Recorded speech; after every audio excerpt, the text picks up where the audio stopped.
नमो अर्हन्ताणं नमो सिद्धाणं नमो आयर्याणं नमो वज्रायाणं नमो लोये सव्यसाहुणम् ऐसो पंच नमो यारो सव्य पावपणासिनो मंगलाणं च सव्येसिं परमं हो हि मंगलम् चत्तारि मंगलम् अर्हन्ता मंगलम् वेदा मंगलम् साहु मंगलम् केवली प्रणतो धम्मो तारि लोको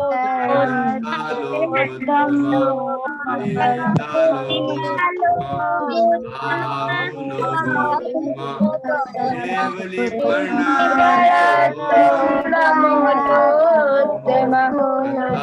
शरणं पवजामि अर्हन्ते शरणं पवजामि सिद्धे शरणं पवजामि साहु शरणं पवजामि केवली प्रणतं धम्मं शरणं पवजामि केवली प्रणतं धम्मं शरणं पवजामि। कल हमने एक भजन याद किया था, घड़ी घड़ी पल पल छिन छिन निस दिन प्रभु जी का सुमिरन कर ले रे। कितने बच्चों को याद हो गया है? हाँ, देखता हूं कितने बच्चों को याद हुआ है। कुछ बच्चों ने कहा था कि वो अच्छे म्यूजिक के साथ बढ़िया तैयार करके आएंगे, लेकिन ऐसा हुआ नहीं है। अनन्या को अच्छे से याद हो गया क्या? सुबह तो नहीं दिखी आज। चलिए, पक्का है जो हाथ खड़े हैं वो अच्छे से पूरा सुना पाएंगे? देखते हैं। ओके, मैं एक बच्चे को ट्राई करता हूं। निष्ठा, कल तो नहीं सुनाया था तुमने? सुनाया था? हाँ, तो दूसरे को मौका देते हैं। मुझे ऐसा लगा तुमने सुनाया था। और कौन है? आद्रिका, गुंजन, संस्कृति, सबको आता है अच्छे से? देखते हैं संस्कृति को आता है कि नहीं आता। अनम्यूट करिए। हाँ, जय जिनेंद्र। जय जिनेंद्र, सुनाइए। घड़ी घड़ी पल पल छिन छिन निशिदिन प्रभु जी का सुमरन कर ले रे, प्रभु जी का सुमरन कर ले रे। ते पाप कटत हैं, जन्म मरण दुख हर ले रे, जन्म मरण दुख हर ले रे। मन वच काय लगाए चरण ज्ञान ये बिच धर ले रे, ज्ञान दिए धर ले रे। दौलत राम धर्म नौका भव सागर तय तिर ले रे, भव सागर तय तर ले रे। घड़ी घड़ी पल पल छिन छिन भिन्न भिन्न प्रभु जी का सुमरन कर ले रे, प्रभु जी का सुमरन कर ले रे। बहुत अच्छा, बहुत बढ़िया। चलो अब दे देते हैं अनन्या को भी मौका। इसे मौका देते हैं तो ये अच्छा बोलती है कभी कभी।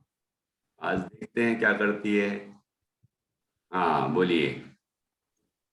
घड़ी घड़ी पल पल छिन छिन निश्चिन प्रभु जी का सुमिरन कर ले रे, प्रभु जी का सुमिरन कर ले रे। प्रभु सुमेरते पाप कटत है, जन्म मरण दुख हर ले रे। प्रभु जी का सुमिरन कर ले रे। मन वच काय लगाए चरण चित, मन वच काय लगाए चरण चित, ज्ञान ही बिच धर ले रे, ज्ञान ही बिच धर ले रे। प्रभु जी का सुमिरन कर ले रे। दौलत राम धर्म नौका चढ़ी, दौलत राम धर्म नौका चढ़, भव सागर तै तिर ले रे, भव सागर तै तिर ले रे।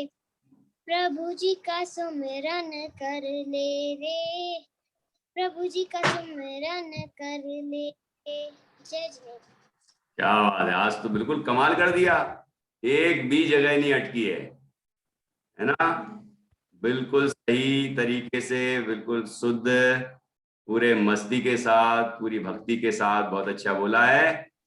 और ये दोनों बच्चों ने बहुत अच्छा बोला। पहली ने तो वो भिन्न भिन्न कह दिया था बस एक जगह, बाकी तो पूरा सही बोला है। संस्कृति सागर नंबर क्या है? कर दिया। दोनों के लिए जो तालियां हो जाएं।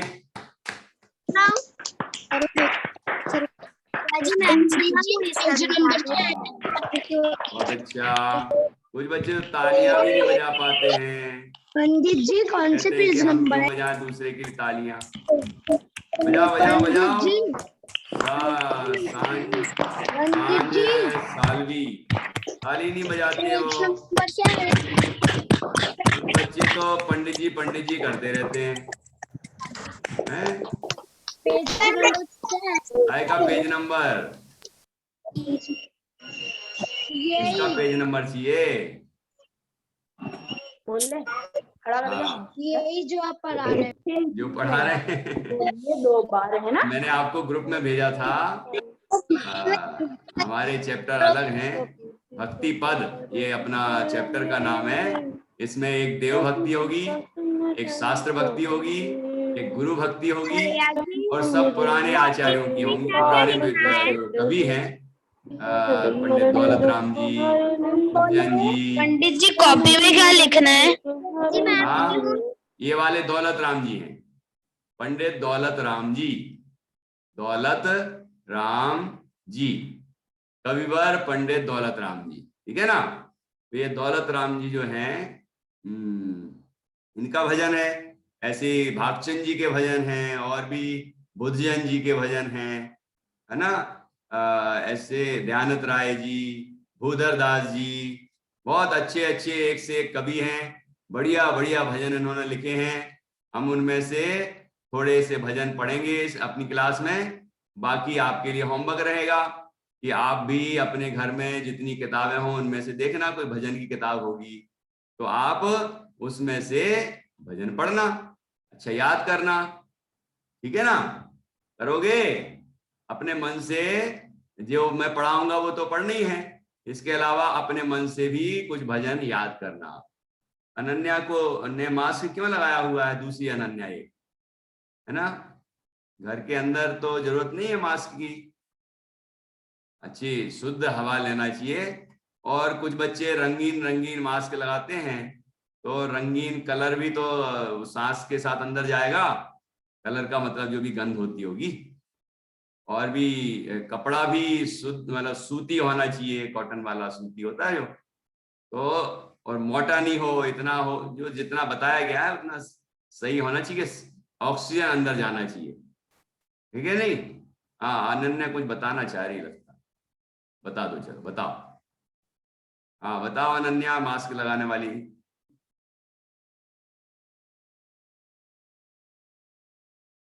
कारण है कुछ? नहीं, कोई बात नहीं, ओके। तो अच्छा बताओ, ऑक्सीजन, आप लोग पढ़े लिखे बच्चे हैं ना, थोड़ी 5 मिनट अपन बात कर लेते हैं। ऑक्सीजन कहाँ कहाँ से मिलती है? हिंदी में, अपने भारत की भाषा में ऑक्सीजन तो अंग्रेजी शब्द है, तो ऑक्सीजन को हिंदी में क्या कहते हैं? क्या कहते हैं? हाँ, देखता हूँ, ये रिया बताएगी। बताओ रिया, अनम्यूट करो। ऑक्सीजन, प्राणवायु, हाँ, प्राणवायु, प्राणवायु, बिल्कुल सही, गुड। अच्छा, तो प्राणवायु अर्थात शुद्ध हवा, शुद्ध हवा जो होती है वो कहाँ मिलती है? कहाँ मिलती है? सिलेंडर में मिलती है क्या? ये सानवी कह रही है सिलेंडर में मिलती है सारे से। सानवी कहाँ मिलती है? यस सर, हाँ, कहाँ मिलती है ऑक्सीजन, प्राणवायु, शुद्ध हवा? पेड़, पानी, हाँ, पेड़ और पानी से। हवा से नहीं। मुझे पता है, हाँ, शुद्ध हवा से, शुद्ध हवा जो एयर पोल्यूशन होते हैं उससे नहीं मिलती। वेरी गुड, बहुत अच्छा।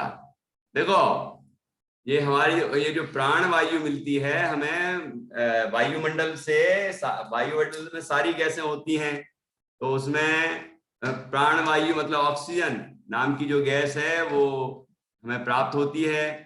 तो शुद्ध हवा में ऑक्सीजन होती है, पेड़ पौधों से वही भी वो निकलती है, ठीक है।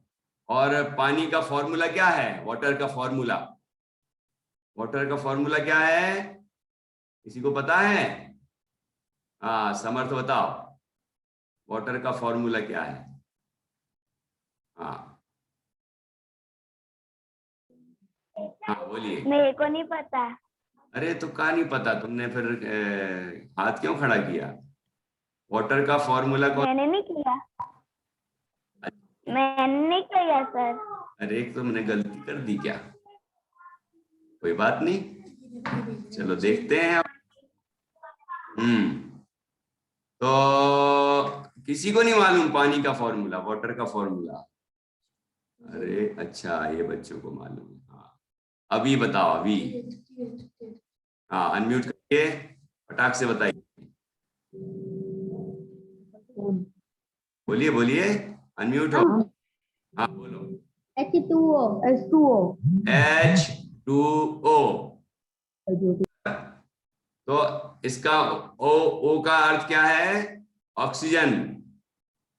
तो पानी में भी ऑक्सीजन होती है ना, हवा में भी होती है, पेड़ों से भी निकलती है, और भी बहुत तरह से ऑक्सीजन मिलती है। जैसे अपन पानी को उबालते हैं ना, तो उसमें जो भाप निकलती है उसमें भी ऑक्सीजन होती है, क्योंकि पानी में ऑक्सीजन है ना।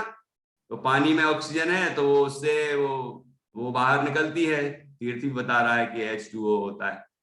तो अपन को सुबह जल्दी उठना चाहिए, और यदि किसी के यहाँ छत है तो ऊपर जाए, आंगन है, ठीक है, बाहर निकले आंगन में, और वहां अच्छी सुबह सुबह की ताजी हवा, शुद्ध वायु अपने अंदर ग्रहण करेगा, तो उसको ऑक्सीजन की पूर्ति हो जाएगी, है ना। तो और हम जब स्नान करते हैं तो आप एकदम ताजगी आ जाती है कि नहीं, शरीर में स्फूर्ति आती है, तो उसमें भी ऑक्सीजन होती है, वो भी अंदर चली जाती है। तो ऐसे और तरह से भी ऑक्सीजन प्राप्त होती है।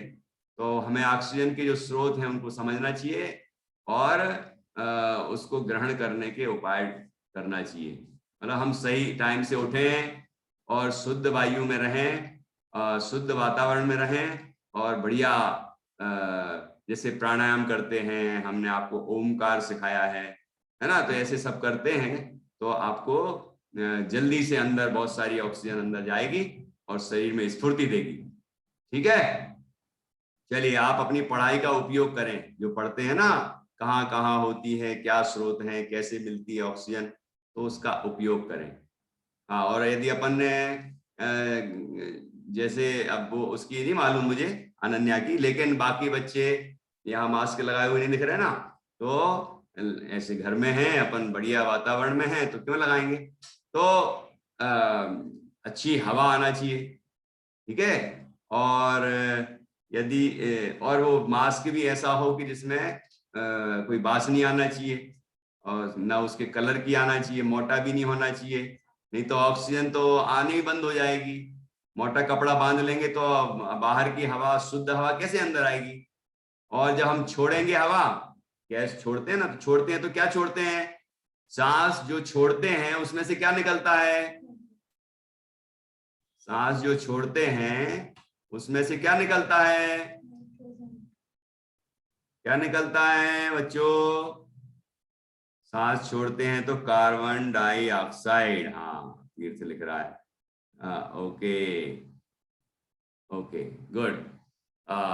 तो समझ में आया, कार्बन डाइऑक्साइड निकलती। अब यदि आपने अच्छा कपड़ा मोटा सा बांध लिया तो एक तो अच्छे से प्रॉपर ऑक्सीजन अंदर जाएगी नहीं, और जो आप छोड़ेंगे तो वो कार्बन डाइऑक्साइड छोड़ेंगे और वो आपके कपड़े में ही रह जाएगी, मास्क में, मास्क में ही रह जाएगी। फिर से आप सांस लेंगे तो वो अंदर चली जाएगी वापस। समझ आया कि नहीं आया। इसलिए ध्यान रखना है, प्रॉपर कपड़ा होना चाहिए जिससे मास्क बना हो। शौक के लिए नहीं है, ये मजबूरी में अपन को बांधना पड़ रहा है, तो उसका थोड़ा विवेक रखें कि जिससे ऑक्सीजन प्रॉपर आपको मिले और कार्बन डाइऑक्साइड बाहर निकल जाए और वो आपको फिर से ग्रहण न करना पड़े। ऐसा ध्यान रखते हुए करें। ये कोई फैशन शो नहीं है कि अच्छे अच्छे कलरफुल और डिजाइन वाले और ऐसे ऐसे मास्क पहनते हैं कि वो उसमें हवा आए या ना आए, ऑक्सीजन आए या ना आए, कार्बन डाइऑक्साइड बाहर निकले या ना निकले, बढ़िया दिखना चाहिए। हर चीज में लोग फैशन ढूंढते हैं, ये फैशन का समय नहीं है, ये तो मजबूरी में पहनना पड़ रहा है, ठीक है ना। तो थोड़ा सा ध्यान रखें। अब मैं आपको ये कहानी सुनाने वाला, पहले तो हम अपन एक बार ये भजन सभी गा लें, सभी गाएं, और फिर कल मैं आपको शास्त्र भक्ति का पद, जिनवाणी भक्ति का पद सिखाऊंगा। एक भजन, मतलब हमारे भक्ति पद वाले चैप्टर में 3 भक्तियां होंगी, एक देव भक्ति, एक शास्त्र भक्ति, एक गुरु भक्ति, ठीक है। 3 भक्तियां, ये सब पुराने विद्वान कवियों की होंगी। ओके। और हाँ, कोई ये ओम तो आपको सिखाया था ना मैंने, जो अभी बोला ओम, ओमकार, तो वो किस तरह से अच्छे से बैठना भगवान की तरह, अच्छे पद्मासन में या सुखासन में अपन बैठ गए और बैठ के अच्छी गहरी सांस अंदर ली, है ना, और ओम की आवाज निकलती अच्छी, जितने जोर से बोल सको करके दिखाना, जरा करके दिखाओ, कौन कौन दिखा पाता है।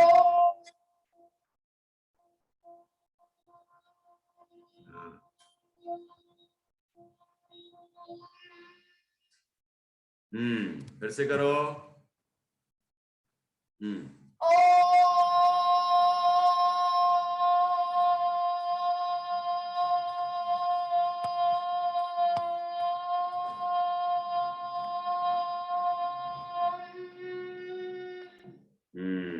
देखो सुल्तान ने कर दिया, है ना। अच्छा, एक दूसरा भी ओम बताया था आपको, जो भ्रामरी प्राणायाम कहलाता है।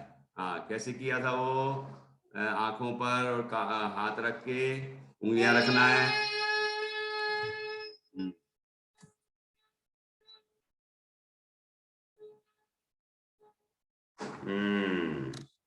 ठीक है ना। ये दोनों ओम है, अपन ने सुबह वाली क्लास में पढ़ा था ना, ओमकार से, मंत्र जाप से पाप प्रकृतियां कांप रही। तो कुछ बच्चे सुबह भी आते हैं, जो उनके भाई बहन, छोटे छोटे भाई बहन उसमें आते हैं, तो वो भी चले आते हैं, है ना। अच्छा, तो फिर उसमें बताया था, पीटीएम में भी बताया था इस तरह से करना। इसमें पंच परमेष्टि के वाचक है ये, ओमकार पंच परमेष्टि का वाचक होता है, तो हम ओम बोलते हैं ये, तो उसमें पंच परमेष्टि का स्मरण करते हैं, ठीक है। चलिए, और चैट तो बहुत सारे आए हैं आज, ये 71 चैट हैं। क्या कर रहे हो भाई, इतने चैट में कैसे देखूंगा। चलो बहुत बढ़िया। अब अपन पढ़ते हैं आगे। एक बच्चे ने लिखा है कि उसको वो घड़ी घड़ी पल पल वाला भजन नहीं आता है। तो अब कल नहीं आए होंगे तो कैसे आएगा, कल पूरा सिखाया था ना। हाँ, तो सभी बच्चे एक साथ बोलेंगे घड़ी, अच्छी मस्ती से बोलेंगे, भक्ति से बोलेंगे, है ना, प्रभु का स्मरण करेंगे। और अर्थ भी आपको कल बताया था, वो भी मैं पूछूंगा, इसलिए उस पर भी ध्यान दें अर्थ पर। घड़ी घड़ी पल पल दिन छिन निस दिन, प्रभु जी का सुमिरन कर ले रे, प्रभु जी का सुमिरन कर ले रे। प्रभु सुमिरते पाप कटते हैं, जन्म प्रभु सुमिरते पाप कटते हैं, जन्म मरण दुख हर ले रे, प्रभु जी का सुमिरन कर ले रे। घड़ी घड़ी पल पल छिन छिन निस दिन, प्रभु जी का सुमिरन कर ले रे, प्रभु जी का सुमिरन कर ले रे। अब आगे क्या है? आगे बोलो, आगे बोलो। मनुवच काय लगाए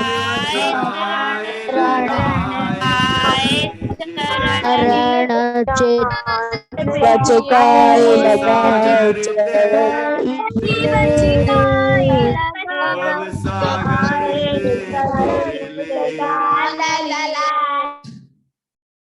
घड़ी घड़ी पल पल छिन छिन निस दिन, प्रभु जी का सुमिरन कर ले रे, प्रभु जी का सुमिरन कर ले रे। अरे अरे अरे गड़बड़ हो गया। क्या गड़बड़ हो गया? मैंने तो गड़बड़ बोल दिया, नहीं भूल गया, है ना? हाँ, क्या है? मन वच काय लगाए चरण चित, ज्ञान ही ये बिच धर ले रे, ज्ञान ही ये बिच धर ले रे। घड़ी घड़ी पल पल छिन छिन निस दिन, प्रभु का सुमिरन कर ले रे, प्रभु जी का सुमिरन कर ले रे। दौलत राम समझ, दौलत राम धर्म नौका चढ़ी, दौलत राम धर्म नौका चढ़ी, भव सागर ते तेरे ले रे, भव सागर ते तेरे ले रे। घड़ी घड़ी पल पल छिन छिन निस दिन, प्रभु जी का सुमिरन कर ले रे, प्रभु जी का सुमिरन कर ले रे। घड़ी घड़ी पल पल छिन छिन निस दिन, प्रभु जी का सुमिरन कर ले रे, प्रभु जी का सुमिरन कर ले रे। एक बच्चे ने चैट पर लिखा कि पहले के चैप्टर उसने नहीं पढ़े हैं, तो ये मैं अभी जब ग्रुप नया क्रिएट हो जाएगा ना अच्छे से प्रॉपर, तो फिर से आपको पुराने चैप्टर्स डाल दूंगा, जो पढ़ लिए हैं वो भी, ठीक है, और आगे वाले भी डालना शुरू कर देंगे। तो इस तरह आप उसमें देखेंगे। और जो बच्चे बढ़िया बढ़िया वीडियो बना के भेजते हैं, जैसे ये वाला भजन रिकॉर्ड करके भेजा, या और भी पहले के भी भेजे हैं, तो अब आगे से जो भेजेंगे तो मैं उसको उस ग्रुप में डाल दूंगा, तो आप देख पाएंगे, उसको लिखें, आप याद करें, ठीक है। अपना पहला पाठ कौन सा था? स्वाध्याय के 5 अंग, ठीक है। और दूसरा पाठ कौन सा था? 7 भय, ठीक है। और तीसरा कौन सा था? हमारे मंत्र। और चौथा कौन सा? ये चौथा है भक्ति पद, ठीक है ना। भक्ति पद में देव भक्ति, शास्त्र भक्ति और गुरु भक्ति, ये 3 पद होंगे, इसमें 3 भजन होंगे, ठीक है। ये सब आपको इसका अर्थ भी बताया जाएगा, और याद भी करना है सबको, अच्छे गा के आना चाहिए। फिर एक दिन हम वो दीदी को बुलाएंगे जिनने वो हमारे गीत कुसुम के गीत गाए हैं ना, उनको मैंने कहा है, तो आपकी क्लास में आएंगी और आपको ये भजन बढ़िया मधुर कंठ में गा के सुनाएंगी और आपको भी गाने का तरीका सिखाएंगी। ठीक है, गायन, तो गायन का भी क्लास हो जाएगी। वो आपको गाने के कुछ टिप्स देंगी कि क्या प्रैक्टिस करें, आप कैसे करें, जिससे आपके तो मधुर कंठ है ही, तो आप और अच्छे से कैसे गा सकते हैं ये भी वो सिखाएंगी। ठीक है, इस तरह आप तो सीखिए बढ़िया बढ़िया, उसका प्रयोग करिए और आनंद लीजिए। बाकी हम आपके लिए विचार कर रहे हैं बराबर और प्रयास में लगे हैं। अब हम आज एक कहानी सुनने वाले हैं। किसकी कहानी?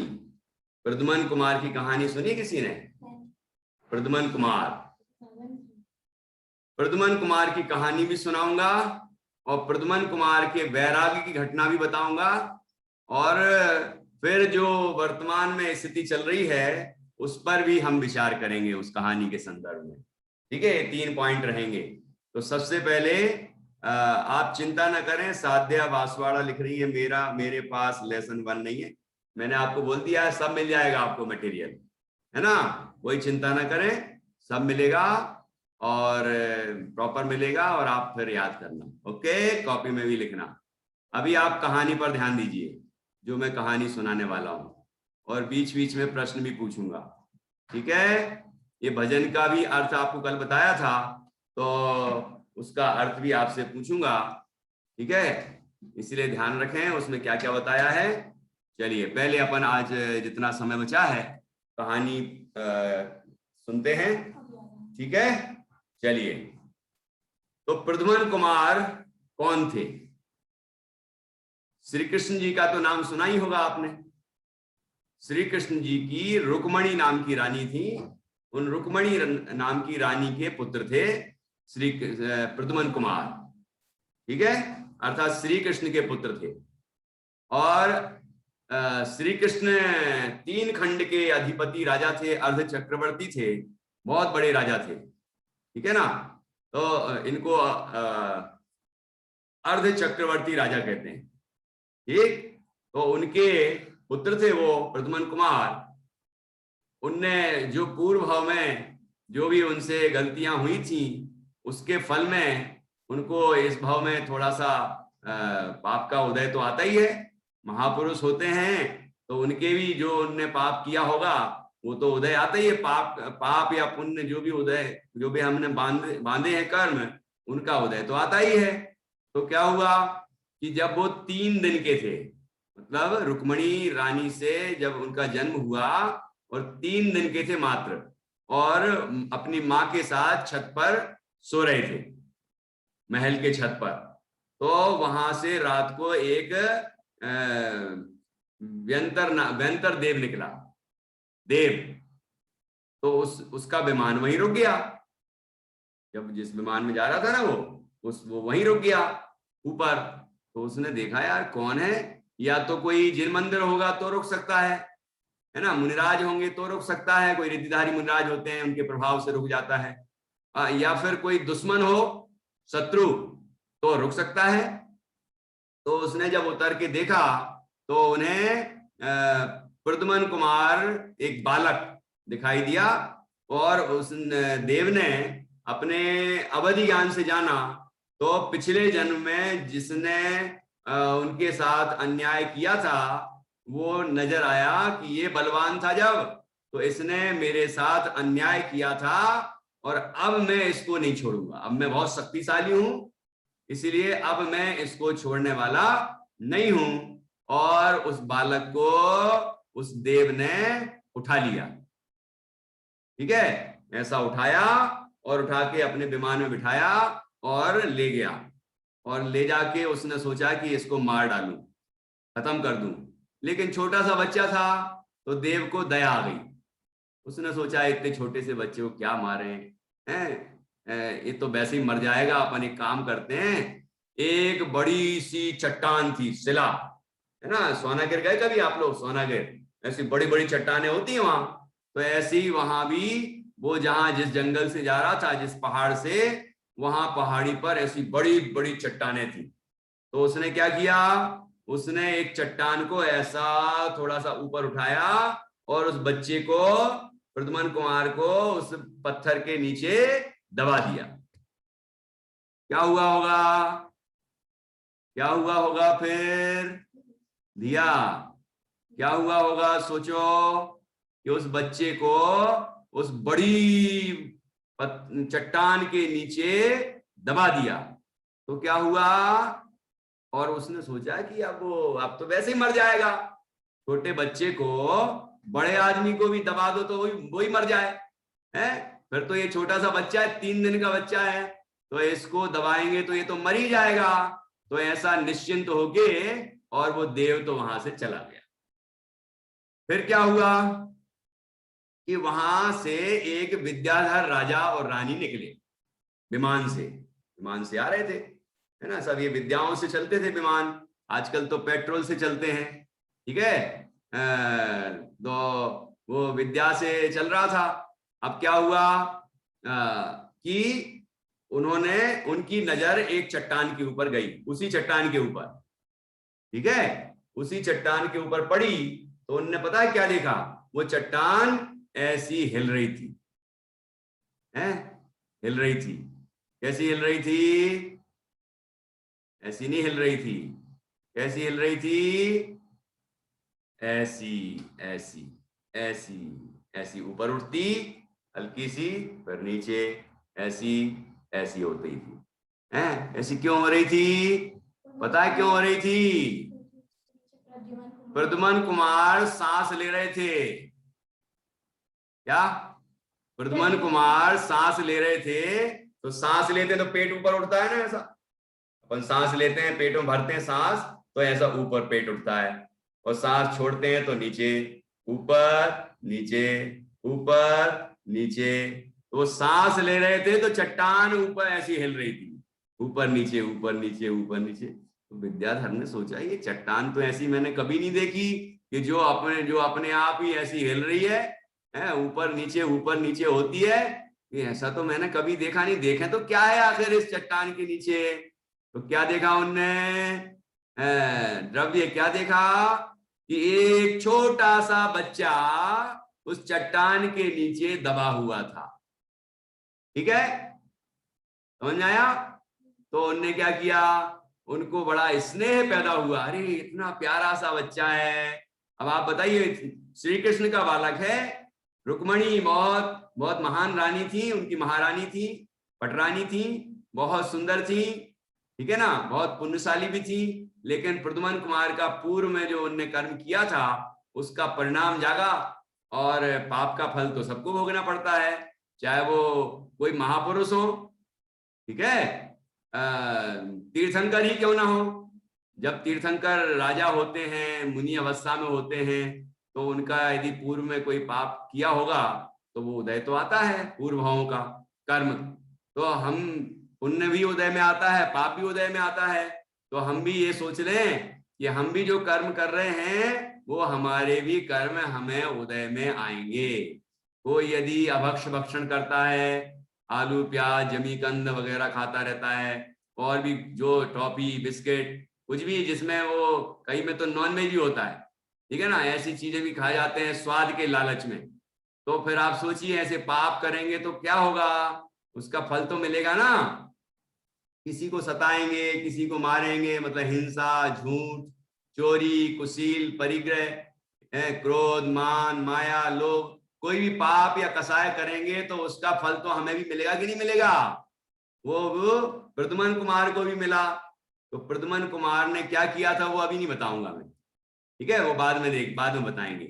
तो या तुम अपनी मम्मी से, पापा से, किसी से पूछना, या अपने पास जो पुराण होंगे उनमें से कहानियां पढ़ना, तो पता चल जाएगा कि उनने आखिर ऐसा क्या किया था कि जिसके कारण ऐसा उदय आया, और उस भूत, मतलब जो था ना व्यंतर, उससे क्या दुश्मनी थी आखिर, है ना, उसने ऐसा क्यों किया, तो वो आपको पता चलेगा।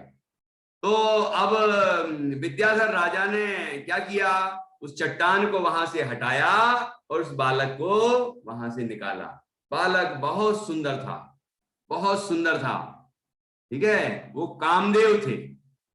23वें नंबर प्रद्युम्न कुमार, 23वें नहीं, नंबर याद नहीं आ रहा है, लेकिन वो एक कामदेव थे। कामदेव वो होते हैं जो अत्यंत सुंदर होते हैं, बहुत सुंदर, उन जैसा सुंदर कोई होता नहीं। ठीक है ना, तो बहुत सुंदर थे और उसी जन्म में मोक्ष जाने वाले थे, इसलिए वो चरम शरीरी बोलते हैं उनको। और वज्र सब नाराज सहनन था, शरीर की शक्ति बहुत ज्यादा थी। आपने सुना होगा हनुमान जी जब चट्टान के ऊपर गिरे तो क्या हुआ, वो कहानी भी एक आध दिन सुनाएंगे आपको। है, ऊपर से चट्टान ऊपर से उछल गए, तो जब चट्टान के ऊपर गिरे तो चट्टान चकनाचूर हो गई, टुकड़े टुकड़े हो गए उसके। तो ये वज्र सब नाराज सहन वाले जो होते हैं ना, बहुत बलशाली होते हैं, ये उसी भाव से मोक्ष जाने वाले होते हैं, है ना। तो उनका शरीर भी बहुत मजबूत होता है। ठीक, भीम का भी यहाँ लिख रहे हैं, भीम भी का भी ऐसा हुआ था। और भी अनेक महापुरुष हुए हैं जो महान बलशाली थे, है ना। अब कोई ने बल का प्रयोग किया, कोई ने नहीं किया, किसी घटना घटी, कोई की नहीं घटी। तो इनकी प्रद्युम्न कुमार की घटी कि जो शिला हिल रही थी, सांस ले रहे थे तो शिला ऐसी ऐसी हिल रही थी, है ना। तो उस विद्याधर राजा ने क्या किया, ये उसको उस बालक को बड़े स्नेह से उठाया और अपनी रानी को दे दिया। जो रानी थी ना, विद्याधर रानी, तो रानी के एक भी संतान नहीं थी उस समय, कोई बाल बच्चे नहीं थे। ठीक है, तो उससे बड़ा प्रेम आया, बड़ा स्नेह जागृत हुआ, ये बालक कितना प्यारा है, ये तो मेरा ही पुत्र है। इस तरह उन्होंने अपने पुत्र समझ के उसको ग्रहण कर लिया और वहां से अपने देश चले गए, विद्याधरों का देश, वहां के जहाँ के वो राजा थे। तो उनका पालन पोषण होने लगा, फिर धीरे धीरे बड़े होने लगे। फिर जैसे बड़े हुए, महान विद्याधर, महान शक्तिशाली होते गए। और फिर उस रानी के, मतलब जो प्रद्युम्न कुमार को अपना पुत्र बना के ले गई थी ना, उनके भी बच्चे हुए, उनके खुद के। तो अब वो जानते थे कि इनके बच्चे हैं, ये तो वैसा है कि किसी का बच्चा है, गोद लिया हुआ समझ लो आजकल की भाषा में, है ना। तो वो सोचते थे ऐसा ना हो कि इसको राजा बना दिया जाए अगला। तो वो उनके प्रति, प्रद्युम्न कुमार के प्रति द्वेष रखते थे, ईर्ष्या रखते थे और तरह तरह की मुसीबतें पैदा करते थे। तो क्या हुआ, कभी उनको कहते ये पर्वत के ऊपर इतनी बड़ी भयानक गुफा है, सालों से उसमें कोई गया ही नहीं है, तुम जाके बता दो तो मैं मानूं कि तुम बड़े बुद्धिमान और बलशाली हो। तो प्रद्युम्न कुमार बड़े अंदर से निडर थे, साहसी थे, बिल्कुल डरते नहीं थे। तो वो पहाड़ पर चढ़े और चढ़ के उस गुफा में पहुंच गए। गुफा में पहुंचे तो क्या हुआ, उनका पुण्य इतना तेज था कि वो जो राक्षस वहां उस गुफा की रक्षा करता था, और उसके अंदर बहुत सारे हीरे जवाहरात और बहुत सारी निधियां थी, है ना, उसकी रक्षा करता था। जैसे ही प्रद्युम्न कुमार पहुंचे, वैसे वो हाथ जोड़ के बोला, हे हे कुमार, मैं तो आपकी प्रतीक्षा कर रहा था, आप आइए और अपना सारा धन ले जाइए। तो बहुत सारा धन, बहुत सारी संपदा लेके वो बड़ी खुशी खुशी फिर से महल की ओर जाते। तो वो राजकुमार जो दूसरे थे ना, वो देख के ही रह जाते, यार ये क्या है, ये तो हमने यहाँ भेजा था कि मर ही जाएगा, लेकिन ये तो मरा नहीं बल्कि उल्टा उपहार लेके आ गया, है ना। ऐसे उनने 14 जगह भेजा, 14, है ना। कहीं वो पहाड़ पे भेज देते, कहीं गुफा में भेज देते, कहीं बावड़ी में भेज देते, कहीं और जगह चुनौती देते थे। और प्रद्युम्न कुमार उन चुनौतियों को स्वीकार करते और अपनी पूरी हिम्मत के साथ वो वहां जाते। और उनका पुण्य भी इतना तेज था, ठीक है, पूर्व में पुण्य भी किया था उनने, ऐसा नहीं कि पाप ही पाप किया था, पुण्य भी बहुत किए थे, लेकिन कोई प्रकार का पाप भी किया था। तो इस तरह से उनके पूर्व जन्म के पुण्य का उदय रहता। और बल, अंदर में बहुत बल था, ताकत थी, बहुत अंदर की बहुत शक्ति थी, संकल्प शक्ति बहुत प्रबल थी। तो वो किसी से डरते नहीं थे, ठीक है। तो क्या हुआ कि वो ऐसे सब जगह जाते और जहां जाते वहीं कुछ ना कुछ वैभव, कुछ ना कुछ संपदा, कुछ ना कुछ उपहार उनको मिलता था, है ना। ऐसे कर करके उनको 16 विद्याएं प्राप्त हुई। कितनी विद्याएं प्राप्त हुई? धन संपदा भी मिली, विद्याएं भी मिली, और एक रति नाम की सुंदर उनको स्त्री से भी विवाह हुआ, है ना। ऐसी सुंदर राजकुमारी से उनका विवाह हुआ, और बड़े वैभव के साथ वो आते थे वापस महल में। इस तरह होता था। फिर वो सारे पुत्र मिलके एक बार उनने युद्ध छेड़ दिया, तो उन सबको उन्होंने पराजित कर दिया प्रद्युम्न कुमार ने। और उसके बाद नारद जी के माध्यम से मालूम हुआ प्रद्युम्न कुमार को, अपने आप ही नारद जी होते हैं, है ना। तो नारद जी के माध्यम से उनको मालूम हुआ कि ये वो श्री कृष्ण के पुत्र हैं। किसके पुत्र हैं? वो श्री कृष्ण के पुत्र हैं। तो वो प्रद्युम्न कुमार को श्री कृष्ण के पास ले जाने के लिए कहने लगे कि चलिए।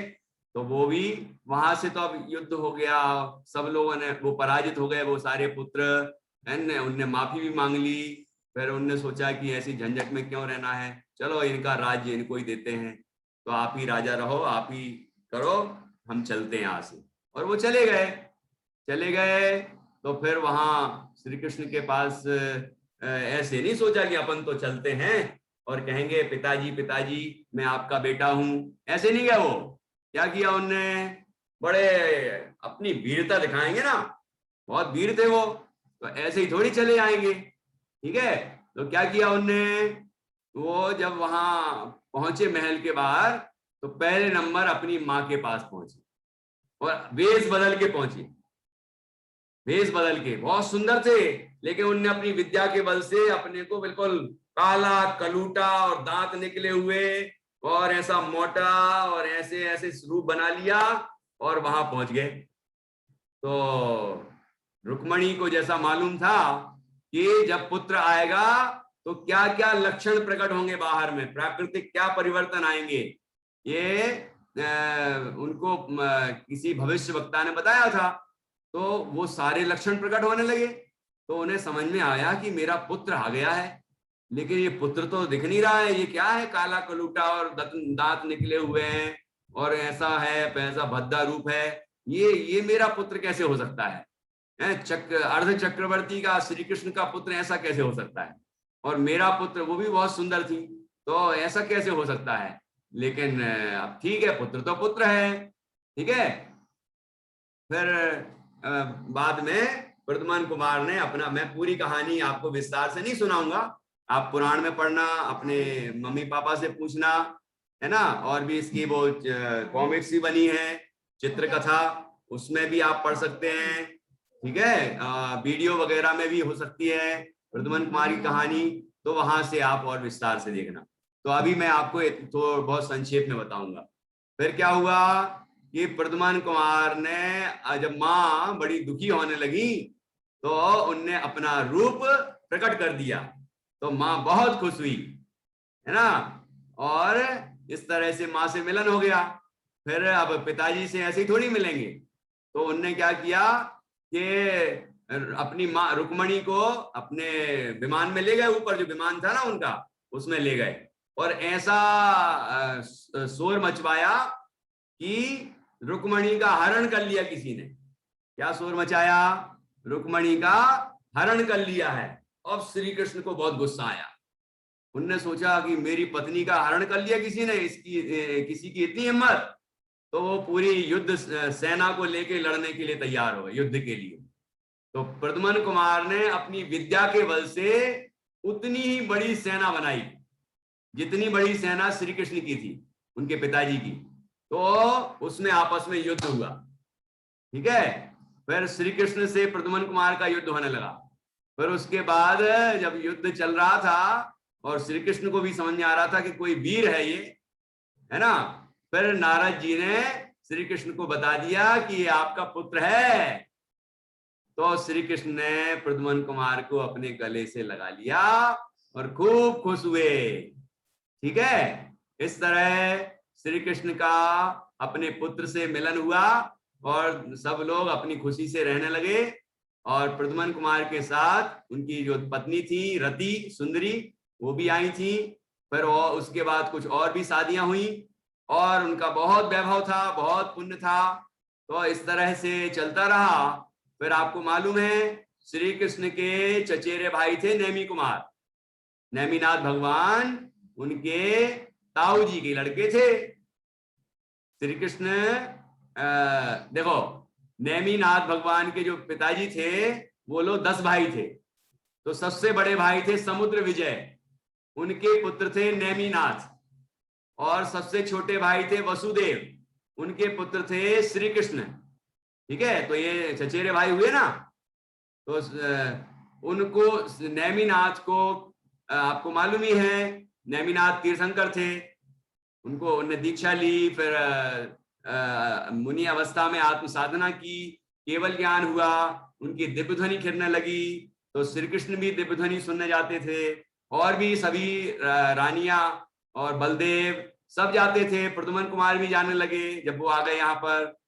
तो एक दिन भगवान की दिव्य ध्वनि में आया, जब श्री कृष्ण ने पूछा कि ये द्वारिका नगरी जो है, जो देवताओं ने बसाई है, ऐसी महान दिव्य सुंदर नगरी है, तो इसका भविष्य क्या होगा? क्या बताया आस्था? क्या बताया समर्थ? क्या बताया? नेमिनाथ भगवान की दिव्य ध्वनि में क्या आया कि ये जो सुंदर नगरी है द्वारिका नगरी, ये 12 साल बाद भस्म हो जाएगी। क्या हो जाएगा ओजस्वी? भस्म हो जाएगी। भगवान की वाणी में आया। कैसे होगी? ये द्विपायन मुनि के निमित्त से होगी। और क्या होगा कि शराब का भी निमित्त बनेगा, शराब भी निमित्त बनेगी। ठीक है, ऐसी सारी बातें, सारे निमित्त, सारी घटना बता दी कि 12 साल बाद ये होगा। और जो चरम शरीरी होंगे इसी भाव से मोक्ष जाने वाले, बस वो बचेंगे और श्री कृष्ण और बलदेव बचेंगे। इसके अलावा सब इसी नगरी में भस्म हो जाएंगे, मतलब सब जल जाएंगे, मर जाएंगे। ठीक है, उनके पिताजी भी नहीं बच पाए, मतलब वसुदेव। ठीक है, उनकी माँ देवकी, कोई नहीं बचा। तो अब जब ये घटना घटने वाली थी, उसके पहले ही सब लोग जो द्विपायन मुनि थे वो भी दूर चले गए कि मैं यहाँ रहूंगा ही नहीं, तो घटना कैसे घटेगी। और भी अनेक अनेक घटनाएं होने लगी। सबने कोशिश की कि भाई द्वारिका ना जल पाए। श्री कृष्ण ने भी बहुत इंतजाम किए, सारा कुछ किया, लेकिन प्रद्युम्न कुमार बहुत ज्ञानी थे। तो उनने विचार किया, भगवान की दिव्य ध्वनि कभी झूठी नहीं हो सकती, भगवान की वाणी में जो आया है वो होके ही रहेगा। तो उनने क्या किया, वो अपने पिताजी के पास गए और उनने कहा, मुझे इस संसार में नहीं रहना, मुझे संसार में अब सुख नहीं लगता, मुझे तो दीक्षा लेनी है, हमें मुनि बनना है। और भगवान के समोषण में जाके दीक्षा ली श्री कृष्ण जी की आज्ञा से कि ठीक है। बहुत समझाया उन्होंने, लेकिन फिर भी नहीं माने। उन्होंने बहुत कहा कि नहीं, मैं दीक्षा लेना चाहता हूँ, संसार में, शरीर में, भोगों में सुख नहीं है, है ना। तो ऐसा विचार करके उनने दीक्षा ले ली और मुनि बन गए। और मुनिराज बनके बहुत आत्म साधना की। और आत्म साधना करते हुए फिर उन्हें केवल ज्ञान हुआ। और गिरनार पर्वत सुना है ना नाम, गिरनार जी? गिरनार जी तो सुना ही होगा। गिरनार जी की चौथी टोंक से, 5वीं टोंक से तो नेमिनाथ भगवान मोक्ष गए, और चौथी टोंक, मतलब जो टोंक तो समझते हैं, चोटी, तो चौथी टोंक से प्रद्युम्न कुमार वहां से मोक्ष गए हैं। उनके भाई शंभू कुमार भी मोक्ष गए हैं। ऐसी वो चोटी है, वहां से वो मोक्ष गए हैं। ठीक है, प्रद्युम्न कुमार। अब आप देखना कि जब 12 साल बाद ये द्वारिका जलने की घटना होने वाली थी, तो इस बात से अलग अलग लोगों की अलग अलग प्रतिक्रियाएं हुई। कोई ने बचने का प्रयास किया, कोई ने घटना को टालने का प्रयास किया, तो कोई संसार के स्वरूप को समझ के विरक्त हो गया और उसने दीक्षा ली और आत्म साधना की और मोक्ष चले गए। तो अब हम यदि उस जगह पे होते तो हम क्या करते, विचार करना। फिर 12 साल हुए और द्वारिका नगरी जल गई और श्री कृष्ण और बलदेव ने उनके माता पिता को भी बचाने की कोशिश की, लेकिन उनको भी नहीं बचा पाए, नगरी को भी नहीं बचा पाए। श्री कृष्ण जी बहुत बलवान थे ना, तो उनने सोचा, समुद्र के अंदर थी वो द्वारिका नगरी, तो वो क्या करते, वो सोचते थे कि पानी डालेंगे तो बुझ जाएगी। तो उनने बहुत सारी दीवारें तोड़ दी जिससे कि समुद्र का पानी उनके महल में आ जाए और वो सारी आग बुझ जाए। लेकिन वो आग जो थी ना, वो पेट्रोल का काम करने लगी, तेल का काम करने लगी। मतलब आपको पता है कि उस पानी में भी तो पेट्रोल वगैरह निकलते हैं ना, वो पानी पेट्रोल का रूप धारण करने लगा और आग और बढ़ने लगी। तो श्री कृष्ण जी समझ गए, यद्यपि वो पहले भी समझते थे कि भगवान की दिव्य ध्वनि में जो आया है वही होगा, लेकिन फिर भी उनने कोशिश की कि घटना टल जाए। तो फिर क्या हुआ कि वो पानी भी आग को बढ़ाता था। इस तरह द्वारिका भस्म होने लगी और फिर उनने बहुत लोगों को बचाने की कोशिश की, लेकिन किसी को नहीं बचा पाए, अपनी रानियों को भी नहीं बचा पाए, माता पिता को भी नहीं बचा पाए, और अंततः उन दोनों को सबको छोड़ के वहां से जाना पड़ा। तो बलदेव बच गए और श्री कृष्ण बच गए और कोई नहीं बचा। सारी नगरी भस्म हुई, सारे लोग चले गए, इस तरह हुआ। ठीक है ना। अब यदि हमारे सामने ऐसी घटना होने वाली होती तो हम क्या करते, ये विचार करना और मुझे कल बताना। ठीक है। अब अभी जो वर्तमान में हमारे सामने संकट है, मतलब एक माहौल है ऐसा कि कोरोना महामारी फैल रही है और बड़ी दिक्कतें आ रही हैं। क्या होगा, हमारे स्कूल कब खुलेंगे, है ना, मम्मी पापा भी चिंतित रहते हैं, दुकानदारी कब खुलेगी, सर्विस का क्या होगा और आजीविका का क्या होगा, घर कैसे चलेगा, और भी और चिंताएं होती कि नहीं, कब तक चलेगा ये, कब तक होगा। तो ऐसे समय में हमें क्या करना चाहिए, प्रद्युम्न कुमार की तरह वैराग्य भाव लाना चाहिए, या और अनेक लोगों की तरह श्री कृष्ण की तरह घटना को टालने के उपाय करना चाहिए, हैं, या फिर द्वीपायन मुनि वगैरह की तरह वो वहां से चले गए, मैं नहीं रहूंगा तो घटना कैसे होगी।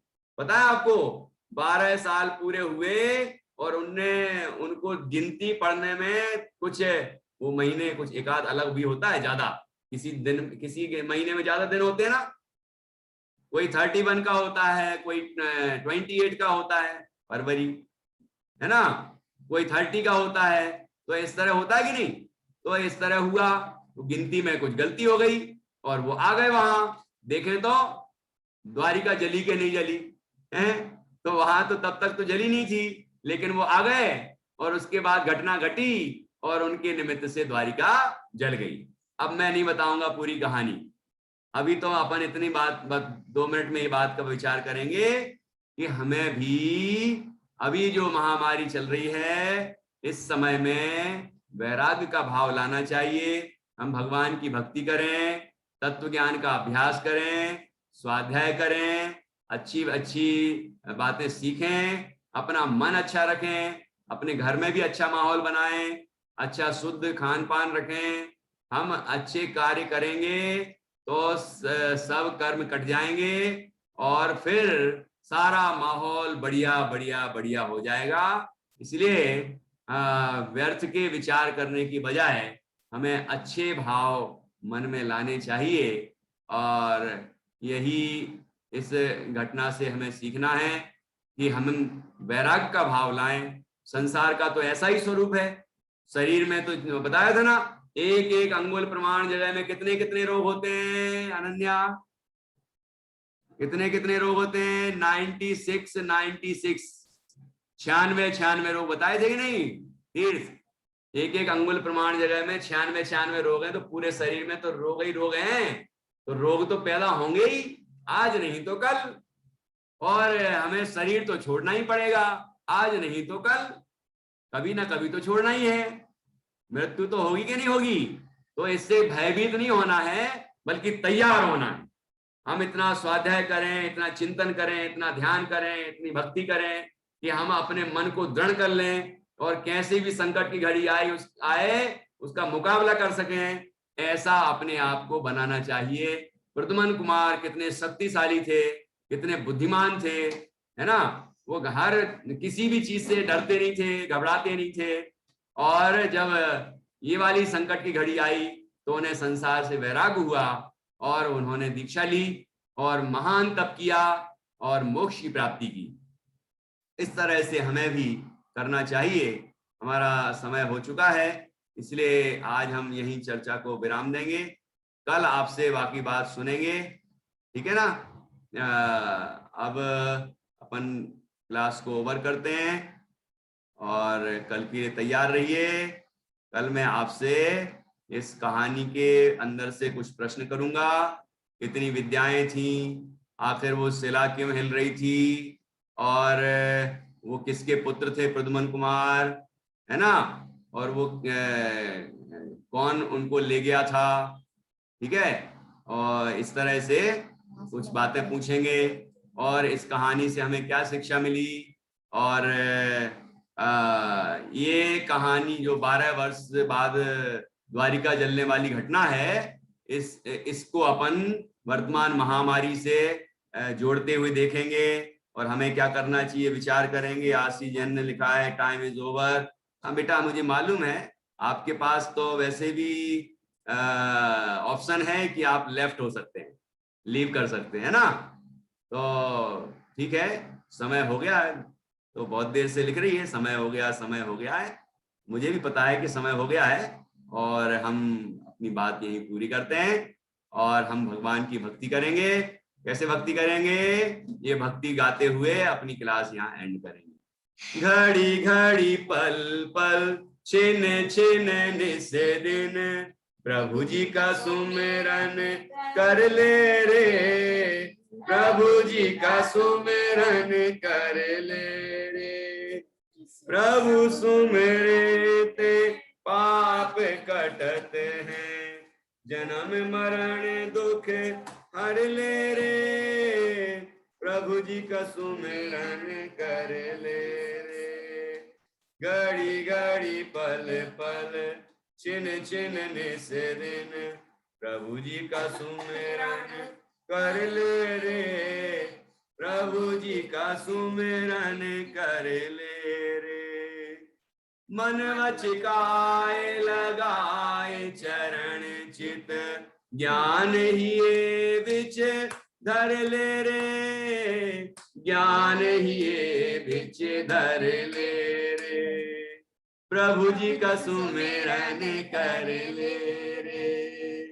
घड़ी घड़ी पल पल छिन छिन निस दिन, प्रभु जी का सुमिरन कर ले रे, प्रभु जी का सुमिरन कर ले रे। दौलत राम धर्म नौका चढ़ी, भव सागर ते तिर ले रे, भव सागर ते तिर ले रे। घड़ी घड़ी पल पल छिन छिन निस दिन, प्रभु जी का सुमिरन कर ले रे, प्रभु जी का सुमिरन कर ले रे। बोले द्वादशांग जिनवाणी माता की जय। समस्त वीतरागी मुनि भगवंतों की जय।